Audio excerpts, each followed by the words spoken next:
How to make vegetable compost for the garden. Amidst food shortages in some parts of the world, statistics say that about 40% of agricultural produce goes to waste. About 30% of household waste is also organic. With so much of these materials going directly to landfills, when they have the potential to enrich the soil, it just makes perfect sense to turn your vegetable scraps into compost. You can then begin the cycle again by using the compost to fertilize a vegetable garden. Composting is a rather straightforward science, easily learned by greenhorn gardeners. Combine high nitrogen materials like vegetable scraps with ingredients rich in carbon, like shredded dry leaves, to create backyard black gold. If you are interested in learning how to grow your own food and reduce your household waste, here is an easy-to-follow guide on how to make vegetable compost for the garden. 1. Assemble your materials and equipment. Collect vegetable scraps and fruit peelings from the kitchen, or pulled vegetable and garden plants, and set them aside in a bucket. Prepare a spade, shovel, hoe, hose, rake, and knife or food processor. 2. Wash, chop, and shred bulky ingredients. Ingredients contaminated by oil and milk or any other dressing need to be washed clean, or they will turn sour and attract pests. Bulky wastes need to be sliced or chopped, while soft ones can be ground in the food processor.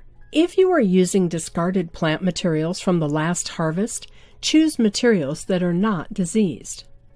3. Dig a hole to accommodate your clippings. Use wood chips and twigs to create a 6-inch layer for the base. As the pile eventually settles, it may compact the pit and prevent aeration. This base allows air to circulate in the pit to aid in decomposition. Beneficial microbes thrive in aerobic environments.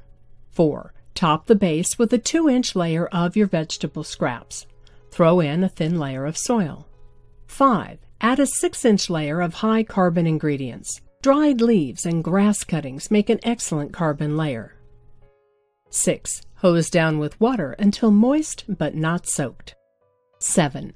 Continue adding layers of nitrogen and carbon until you have filled your pit. Maintain the moisture level of the compost.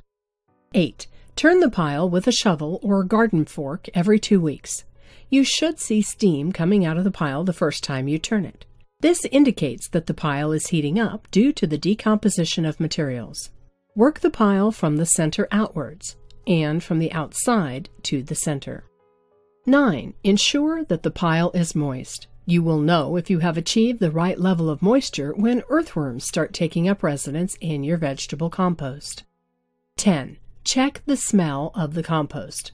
Although decomposition often gives off a strong odor, when done right, a vegetable pit will smell sweet, and its soil will turn black and crumbly. Your vegetable compost is ready to use when it turns into black gold. Remember that in learning how to make vegetable compost for the garden, there's no limit as to what you can toss into your vegetable pit, as long as it is green stuff. Fruit cores and rinds, rice, spent vegetables from soup stocks, pasta, bread, oatmeal, practically any kitchen waste that is plant-based, and even fresh grass clippings all contain nitrogen. Dried cow manure, while technically not green in color, is also rich in nitrogen and can be used as part of your green stuff. Similarly, you can toss any organic brown stuff into your carbon layer. This could be shredded newspaper, straw, fall leaves, and dead flowers. Keep the ratio 3 parts brown to 1 part green. Once your compost pile has reached 3 feet high, it's time to dig another pit.